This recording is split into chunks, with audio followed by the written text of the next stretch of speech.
반갑습니다. 지금은 기공시대 의통입니다. 요즘 장마철 무더위 고생이 많으시죠? 장마철 가면은 제일 걱정되는 게 주변 환경 물관리입니다. 여기는 건강방송이기 때문에 주변 환경 물관리도 중요하지만 몸 안에 몸속 물관리에 대해서 한번 살펴보도록 하겠습니다. 요즘 폐에 물이 찼다, 이런 말을 주변에서 많이 듣습니다.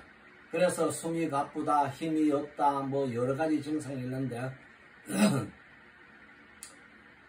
더불어 눈꺼풀 처짐에 대해서도 같이 살펴봅니다. 눈꺼풀이 처져서 그 쌍꺼풀 수술하고 나이 들어서 그런 게 많이 있죠. 바로 같이 합쳐가지고 한번 살펴보도록 하겠습니다.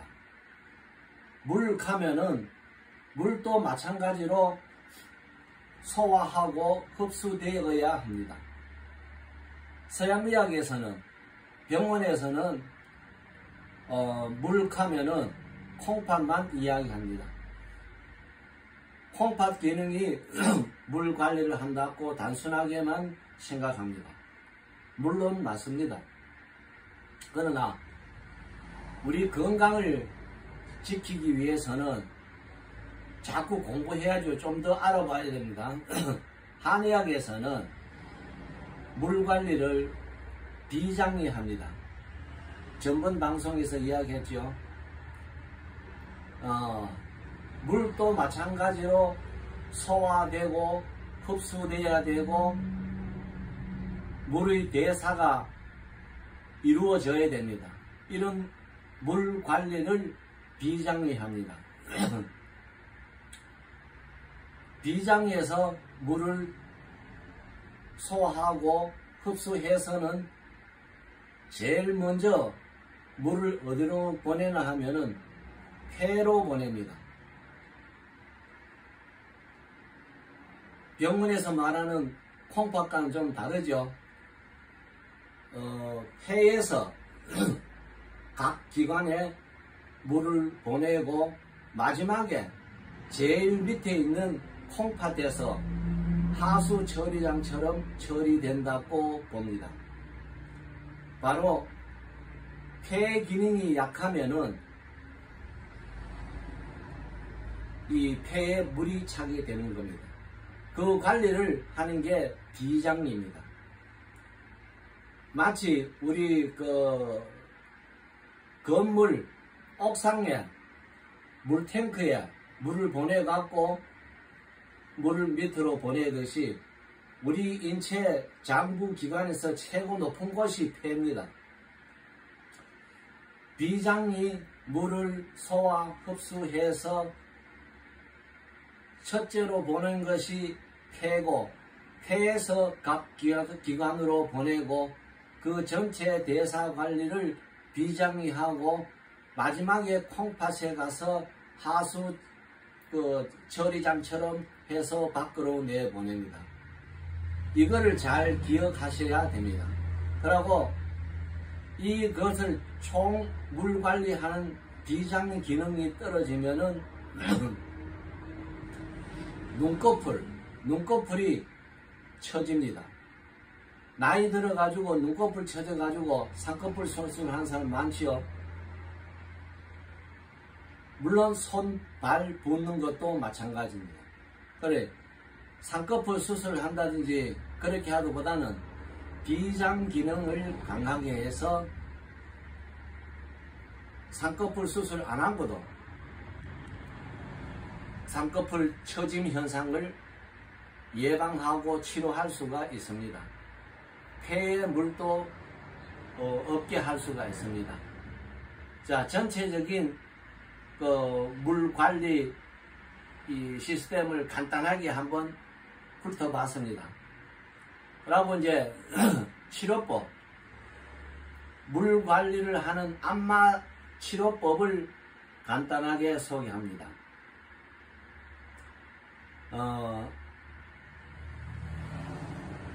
제일 먼저 식사량을 조절합니다. 적게 합니다. 그 다음에 지금 콩팥이 나빠서 혈액투석 받고 있는 사람은 혈액투석을 해서 피를 걸러줍니다. 그 다음에 일반 사람들은 배를 먼저 다스립니다. 배의 압력, 복압을 조절해야 됩니다.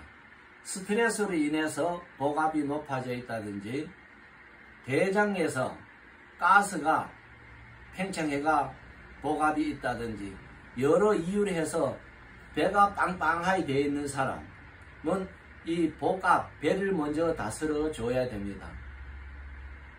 왜 영향이 있냐고요? 배가 빵빵해가 움직이지 않으면은 횡격막이 운동을 못합니다. 횡격막이 운동을 못하면 폐가 운동을 못합니다. 폐가 운동을 못하면 혈액순환이 잘 안됩니다. 혈액순환이 잘 안되면 폐가 차가워집니다. 폐가 차가워지면은 물이 차게 됩니다. 또한 세포가 섞지 않기 위해서는 이 피하가 산성체질로 바뀝니다. 산성으로 바뀝니다.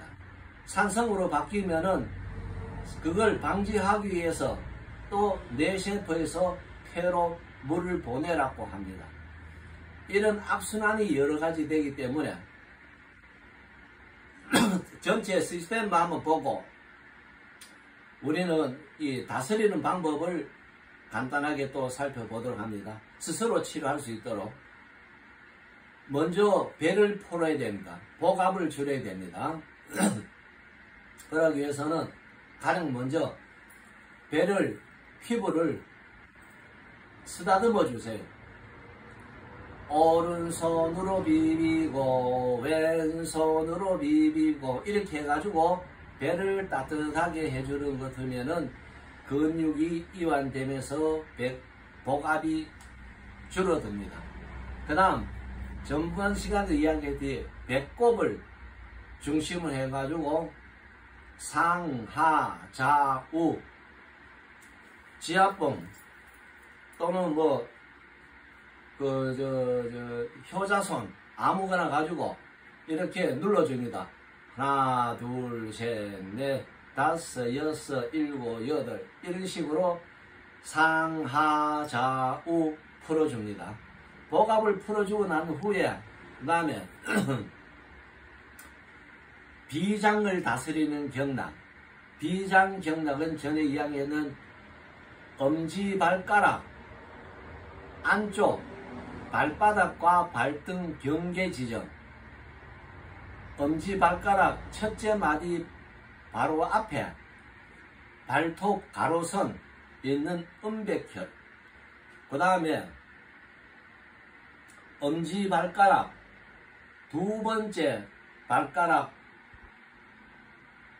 밑에 있는 대도혈, 그리고 엄지발가락 바깥쪽은 간경락이라 했죠. 간을 다스립니다. 그래서 어쨌든 엄지발가락을 돌리고 땡기고 비비고 누르고 이렇게 자극을 줘서 비장 기능을 강화시킵니다. 그 다음 용천혈, 콩팥을 다스린다. 용천혈은 다 아시다시피 발바닥 가운데 움푹 들어간 곳입니다. 거기를 눌러주고 때려주고 비비주고 엄지발가락을 좌우지간 못살게 굴도록 해줍니다. 아픈 곳이 나오면은 거기가 더 취약점이기 때문에 더 강하게 해줍니다. 이렇게 단순하게 생활 습관에서 식사량을 조절하고 투석한 사람을 투석은 해주고 투석하지 않는 일반 사람은 자가치료로 배 복압을 비비고 누르고 해서 없애주고 엄지발가락 암 바깥을 또 발바닥 가운데 용천혈을 다스려서 비장과 콩팥을 같이 다스려줍니다. 물론 그렇게 하면은 간 기능도 강화됩니다. 이렇게 하면은 비장과 콩팥, 폐 기능까지 좋아져서 우리 몸 속의 물 관리가 잘 되게 됩니다. 바깥에 환경에 물 관리가 중요한 것처럼 우리 몸 속에 물 관리도 아주 중요하기 때문에 이렇게 장마철을 맞이해서 몸속 물 관리에 대해서 한번 살펴봤습니다. 예, 감사합니다.